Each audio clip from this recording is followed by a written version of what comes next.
Hello दोस्तों, नमस्कार। स्वागत करता हूँ फिर से अपनी इस यूट्यूब चैनल संजय ईडब्ल्यूई में। तो इस वीडियो में अभी हम लोग सॉल्व करने वाले हैं जो क्लास 10th का कुछ एक सेट करके मॉडल पेपर जारी किया गया है। तो उसका हम लोग सोशल साइंस बोले तो सामाजिक विज्ञान का हम लोग अति लघु उत्तरीय का प्रश्न का अभी हम लोग हल करने वाले हैं। ठीक है, ऑब्जेक्टिव का नहीं, अति लघु उत्तरीय प्रश्न का अभी हम लोग हल करने वाले हैं। तो आप लोगों को क्या करना है, शुरू से लास्ट तक वीडियो को जरूर देखना है अगर आप इस बार 2023 में बोर्ड एग्जाम्स देने वाले हो तो।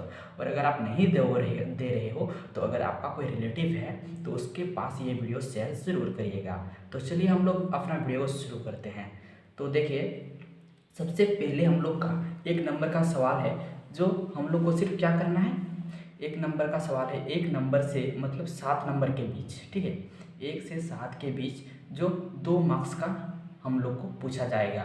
ठीक है, 1 से 7 के बीच 2 मार्क्स का सवाल रहेगा जो हमको सिर्फ 5 टो का आंसर देना है। और वो भी क्या देना है, हमको सिर्फ एक वाक्य में देने को बोला है। आपको ऊपर में लिखा रहेगा कि आप सिर्फ एक वाक्य में इन से यहाँ तक का उत्तर दें। ठीक है, उसके बाद ये जो होगा ना, आपको सिर्फ 5 ठो का आंसर देना है, 7 में से 5 ठो का। ठीक है, उसमें से आप कोई मतलब किसी का भी दे सकते हो आंसर।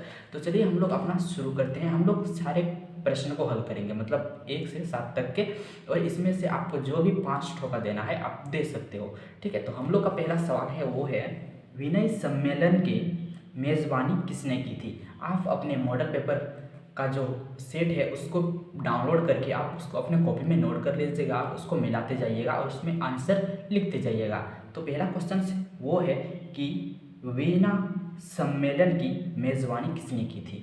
ठीक है, तो इसका आंसर होगा, ये एक ऑस्ट्रियाई थी। ठीक है, जिसका राजनेता मेटरनिक, ठीक है, जिसका नाम है मेटरनिक, इसने की थी। मतलब इसका क्या बोलते हैं, अध्यक्षता, मतलब किसी एक सम्मेलन का, किसी एक संगठन का एक नेता होता है ना, उसी प्रकार इसने एक राजनेता था और ये एक सम्मेलन में क्या क्या था, एक अध्यक्षता के रूप में ये इसको चुना गया था। ये बना था कौन था, मेटरनिक। ठीक है, मेटरनिक। ठीक है, तो दूसरा हम लोग का आता है वो है क्या है, भारत में प्रथम आधुनिक वस्त्र मिल कब बना।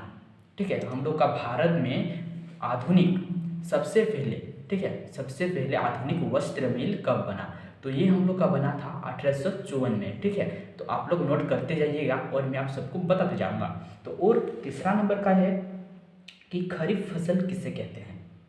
अरे यार, ये तो आप सभी को पता होना ही चाहिए मेरे अनुसार, क्योंकि आप पढ़ते आ रहे हो क्लास 8 से। ठीक है, इससे मतलब दिया ही गया होगा।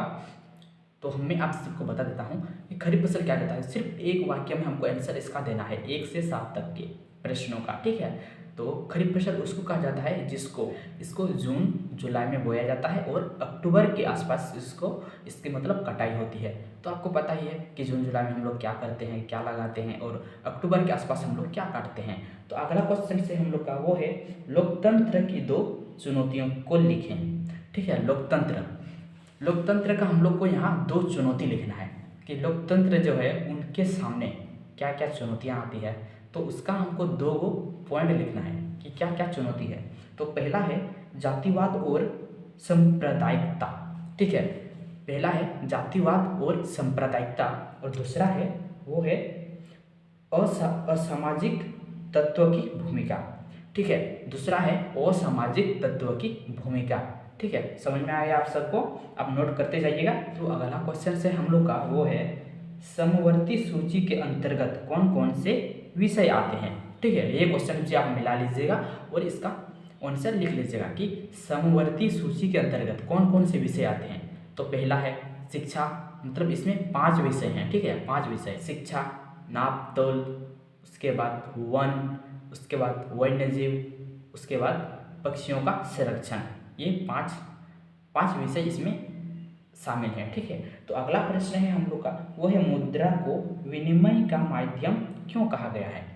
ये मुद्रा जो है हम लोग को पैसा, ठीक है, पैसा ये विनिमय का माध्यम क्यों कहा गया है। जब हम लोग के पास पहले पैसा नहीं था, ठीक है, जब मुद्रा का आविष्कार नहीं किया गया था, तब हम लोग क्या करते थे, हम लोग एक जगह जगह में जाके अपने पास जो वस्तु है और उस वस्तु को बदलने के लिए जो चीज़ हमको चाहिए और अपने पास जो है उसको भी करने के लिए हमको क्या करना पड़ता था, उसको लेके घूमना पड़ता था और ऐसा व्यक्ति को ढूंढना पड़ता था कि जो हमको मेरे ज़रूरत जो चीज़ है वो हमको दे और ये मेरे पास जो है ये उसको ज़रूरत हो और वो आप उसको दे के आप अपने ज़रूरत को पूरा करते थे। तो वो अभी समय ख़त्म हो चुका है, अभी मुद्रा का मतलब ये निर्माण हो चुका है। तो उसका मतलब क्यों यहाँ बोला जा रहा है मुद्रा को विनिमय का माध्यम क्यों कहा गया है, तो इसका आंसर है, तो सुनिएगा, ध्यान से सुनिएगा कि मुद्रा लेन देन के विनिमय में वस्तुओं तथा सेवाओं के लिए क्या होता है, मध्यवर्ती के रूप में कार्य करता है। मतलब एक मध्यस्थता, ठीक है, मध्यस्थता का काम कार्य करती है मुद्रा। कोई भी चीज़ को हम लोग खरीदते हैं, वस्तु चाहे सेवा हो, उसके बीच का काम क्या करता है, मुद्रा करता है। उसको हम लोग पैसा देते हैं तो हम लोग वस्तु या सेवा कुछ भी ले लेते हैं। तो अगला प्रश्न है वो है विदेशी निवेश या क्या समझते हैं या फिर क्या तात्पर्य है, ये हम लोग का 7वां प्रश्न है। तो ये विदेशी निवेश हम लोग का भारत में जो भी चीज़ हम लोग उत्पादन करते हैं, ठीक है, कोई भी मतलब देश अपने देश को एक आर्थिक स्थिति से मजबूत कराने के लिए एक विदेशी निवेश या विदेशी आयात भी करता है।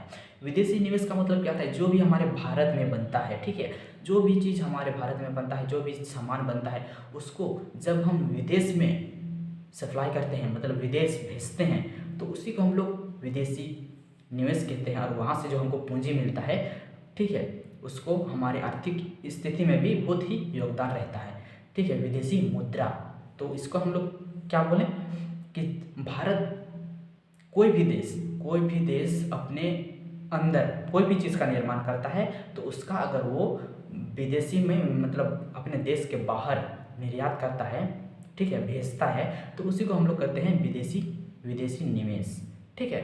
तो यहीं तक है हम लोग का प्रश्न, 7वां प्रश्न हम लोग का खत्म हो चुका है। तो चलिए हम लोग इस वीडियो को यहीं पर खत्म करते हैं और इससे आगे हम लोग बात करेंगे जो भी सवाल हैं मॉडल पेपर के, सारे सवाल को हम लोग डिस्कस करेंगे और समझेंगे, ठीक है। तो आप लोग अपना नोट्स तैयार करके रखिएगा, कहीं कोचिंग में हो या फिर किसी तरह से आप नोट्स तैयार करके रखिएगा। और अगर हो सके तो मुझे आप कमेंट करके बता सकते हो कि मैं आप सभी को नोट्स देने की प्रयास करूँगा। और ज़्यादा से ज़्यादा इस वीडियो को शेयर ज़रूर करिएगा। तो चलिए हम लोग मिलते हैं ऐसे ही नेक्स्ट वीडियो में।